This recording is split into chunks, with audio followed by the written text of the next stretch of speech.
रहा था वहाँ पे। राम राम जी। 16 दिसंबर 2020 मॉर्निंग वॉक पे चलें? नहीं मॉर्निंग वॉक पे नहीं जा रहे हैं। टेम्परेचर पता है कितना है? -8 और फील्स लाइक है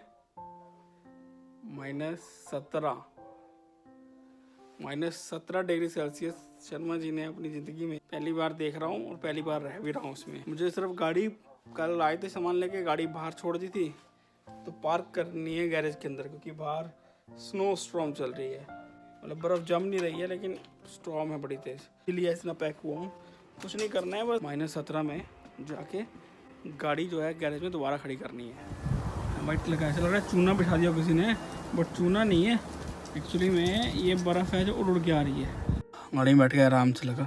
घर के बाहर एकदम हूँ, हम देख लीजिए कितना -17 में, घर से बाहर निकलने के लिए भी इतना पैक होना पड़ेगा। लोग कहते हैं कि कनाडा में ऐसी जगह भी है जो -30 भी चला जाता है। ओंटारियो स्टेट में इतना नहीं जाता है, लेकिन अगर आप जाइए अल्बर्टा, नोवा स्कोशिया और उस तरफ जाइए सास्केन, मतलब मैंने सुना है वहाँ पे मैनिटोबा, सुना है कि वहाँ -30 और -40 चला जाता है भाई टेम्परेचर। हमसे ना हो पाएगा भाई, नहीं रह सकते हम।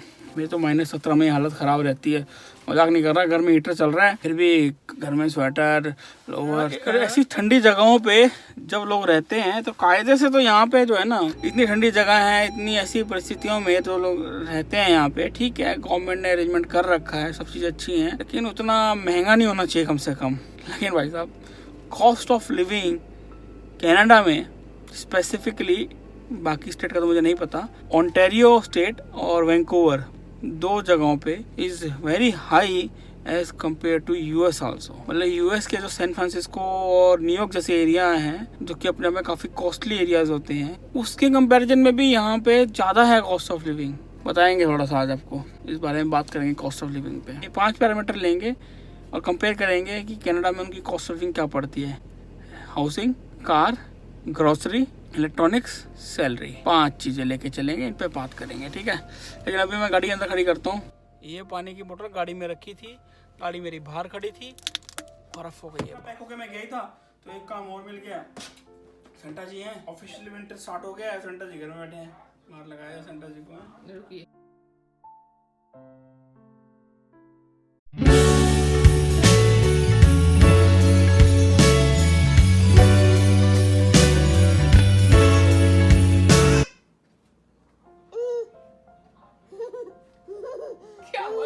इतना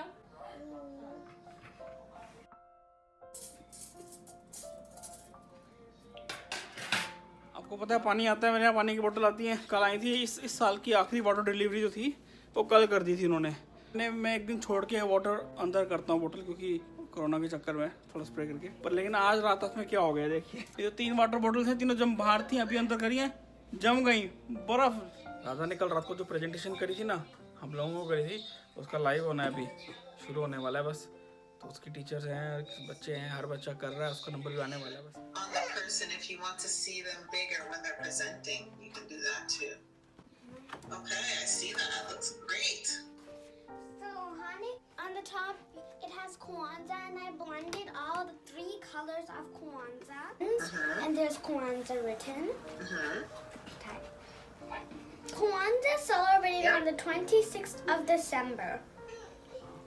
On the last day of Kwanzaa, people give presents to everyone in their family.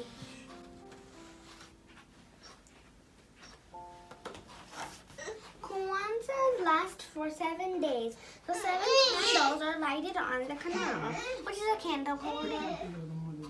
On Kwanzaa, people eat catfish, collards, and macaroni and cheese, and more stuff. Honestly बता रहा हूँ, कई बार लगता है कि कनाडा ज़्यादा समय नहीं चल पाएगा हमारा। अब ठंड वैसे 3-4 महीने की है, लेकिन 3-4 महीने में हालत ख़राब हो जाएगी। -17 और -20 में रहेंगे टेम्परेचर। अभी तो कुछ नहीं, पता शुरू हुई है ऑफिशियली विंटर यहाँ स्टार्ट होती है दिसंबर से। तो अभी मैं कल पढ़ रहा था, एक न्यूज़ में बता रहे थे कि अभी तो ऑफिशियली विंटर स्टार्ट ही नहीं, ऑफिशियली विंटर स्टार्ट होगी 21 दिसंबर से, जब इनके स्कूल के ब्रेक स्टार्ट होता है, विंटर ब्रेक, ठीक है ना। और 21 दिसंबर से 3 जनवरी तक इनका विंटर ब्रेक रहेगा। उसके बाद फिर रेगुलर विंटर तो से स्टार्ट होती है। तो विंटर तो अभी स्टार्ट ही हुई है ऑफिशियली यहाँ पे। राधा शर्मा का लंच ब्रेक हुआ है और शर्मा जी आगे अपने देसी अवतार में। अब यार घर के अंदर हीटर चल रहा है, ठीक है, लेकिन ठंडा बहुत ज़्यादा है। अगर शीशे खुले रखो ना तो बाहर से ठंडा आ रही है शीशों में भी। तो हीटर चल रहा है कंटिन्यूसली, लेकिन अब टोपी पहनता हूँ तो गर्मी ज़्यादा लगती है सर में, कुछ ठंडा नहीं है। टोपी नहीं पहनता हूँ ठंडा लगता है। तो शर्मा जी ने निकाला बीच का इलाज।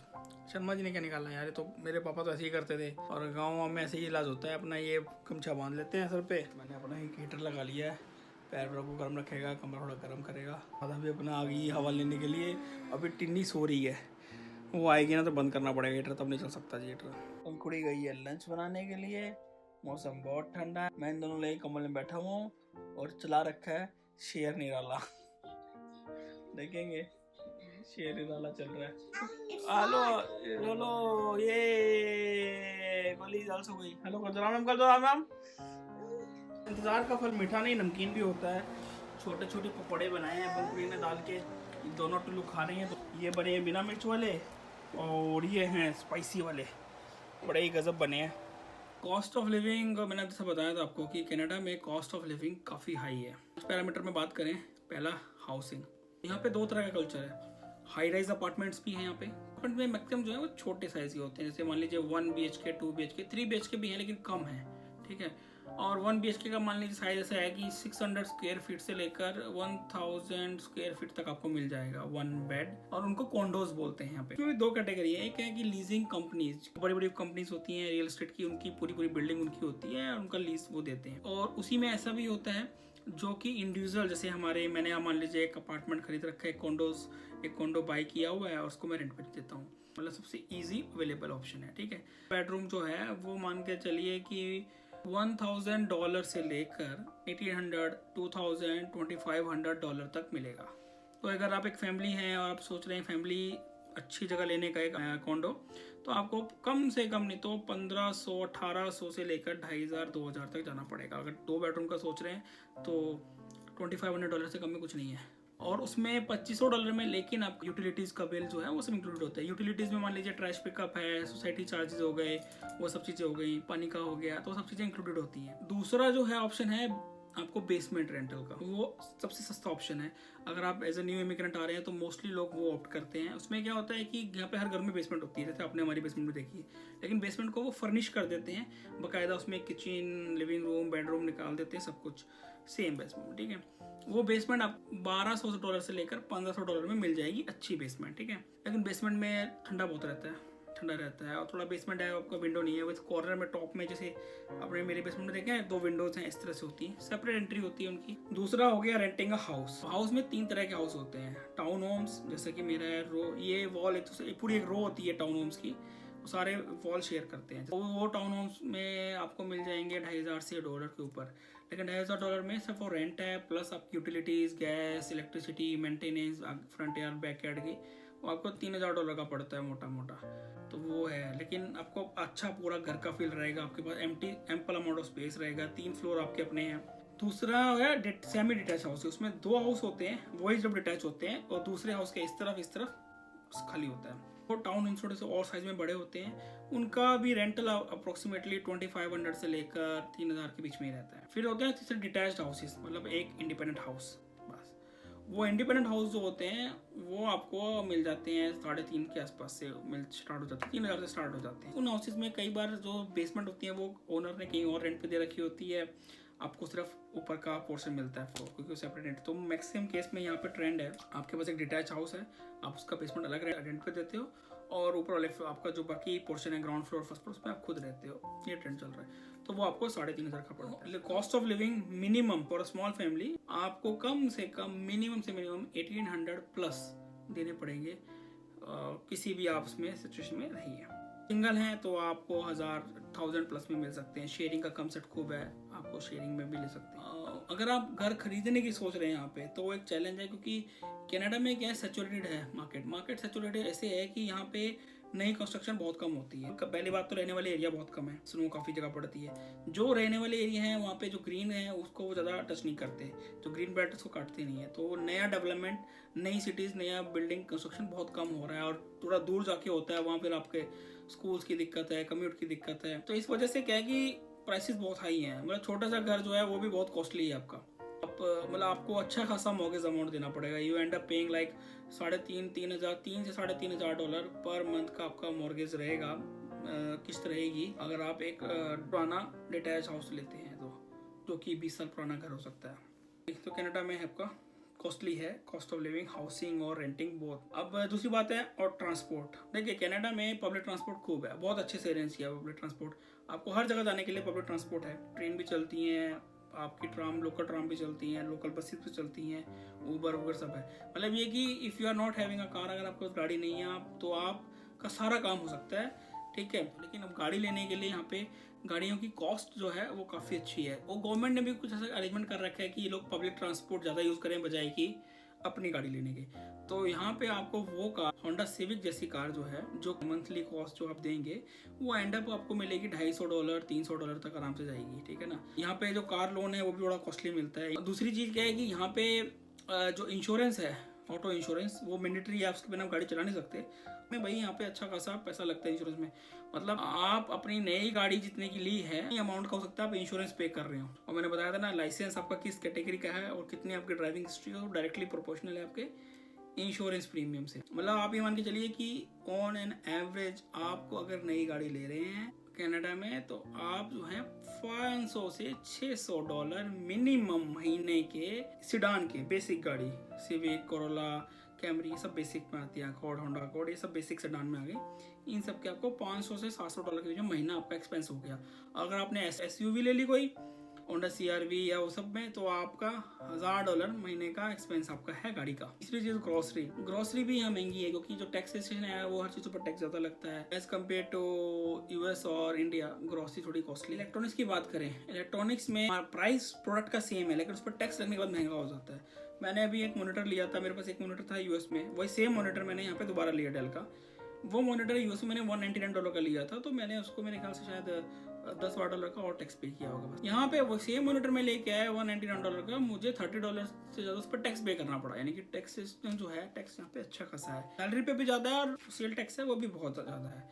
तो आपको कोई भी इलेक्ट्रिक सेटअप जो आप खरीद रहे हो वो US में सस्ती मिलती है, कनाडा में महंगी मिलती है। इसी वजह से लोग US में, कनाडा में परचेज करके अपने फ्रेंड्स के पास करवा लेते हैं, वहाँ से शिप करवा लेते हैं, या फिर वो जाते हैं तो वहाँ ले लेते हैं। वैंकूवर और सियाटल जो का बॉर्डर जो है बहुत क्लोज है, 40 किलोमीटर का भी डिफरेंस नहीं है शायद। तो कई लोग जो हैं, जो सिटीजन है, वो शॉपिंग करने के लिए, अब तो कोरोना है लेकिन थैंक्सगिविंग की शॉपिंग करने के लिए US जाते थे, वहाँ से इलेक्ट्रॉनिक सेटअप परचेज करके वापस आते थे। फ़ोन भी बहुत महंगे हैं और सब चीज़ें हैं। अब ये तो हो गई 4 कॉस्ट ऑफ लिविंग, ठीक है ना।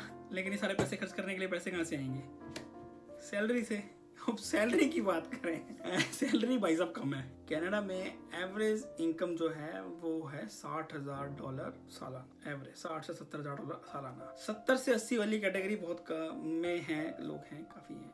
80 to 90 में भी कम है, लेकिन अबव 1 लाख वाली कैटेगरी जो है वो 10% लोग। सैलरी कैनेडियन गवर्नमेंट ने अपने इंफ्रास्ट्रक्चर के हिसाब से प्रिसाइजली डिफाइन कर रखी है, क्योंकि वो आपसे इतना टैक्स कट करता है। 40% टैक्स है भाई, 40% आपकी सैलरी पर टैक्स लग जाता है, उसके बेनिफिट आपको मिलते हैं, नो डाउट। लेकिन उसमें वो पब्लिक ट्रांसपोर्ट को उन्होंने इतना अच्छा करा है कि वो दे रिकमेंड, दे एनकरेज कि भैया आप गाड़ी मत लो, ठीक है। इसलिए कॉस्टली है, कार कॉस्टली है, ऑटो इंश्योरेंस कॉस्टली है, लेकिन लोग लेते हैं तो आप लो, कोई दिक्कत नहीं। फिर अगर आपकी पेइंग कैपेसिटी है तो आप लो। चीज़ जो है US में उल्टी है।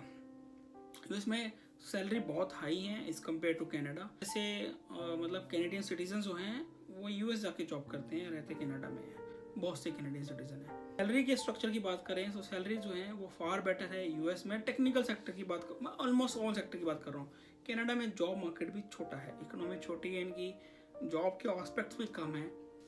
कहने का मतलब ये है कि आप यहाँ पे कॉस्ट ऑफ लिविंग ज़्यादा है, इनकम लेवल लो है, तो आप कमा इतना रहे हैं, खर्चा आपका इतना है, समझ रहे हैं। तो ये मैचिंग जो है ये आपको कॉम्प्रोमाइज़ करनी होती है क्वालिटी ऑफ लाइफ के बेस पे, थोड़ा देखना पड़ता है। फिर यहाँ पे सिंगल इनकम से काम नहीं बनता, आपको डबल इनकम करनी पड़ती है ताकि आप थोड़ा मैच कर पाएँ।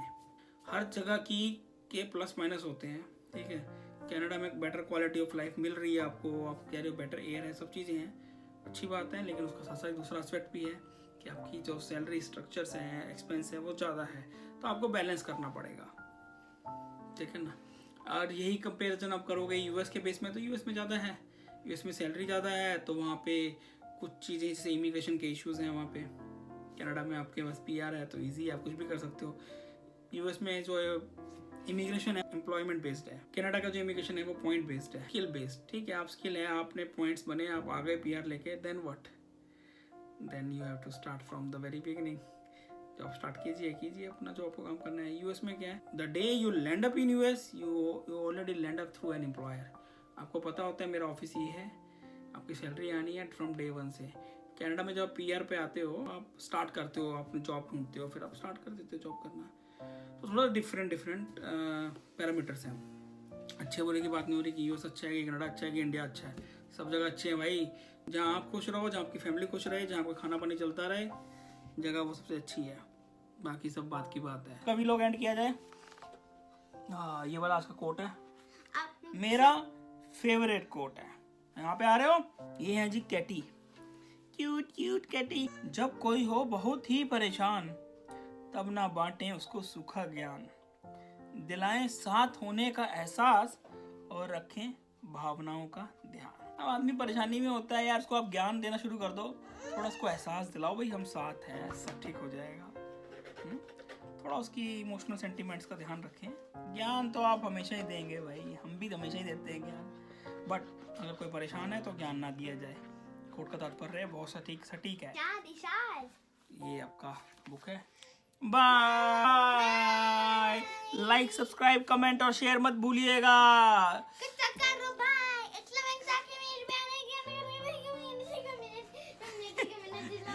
ठीक है जी, इससे पहले बटन बंद करें और रिकॉर्डिंग बंद हो जाए। बाय।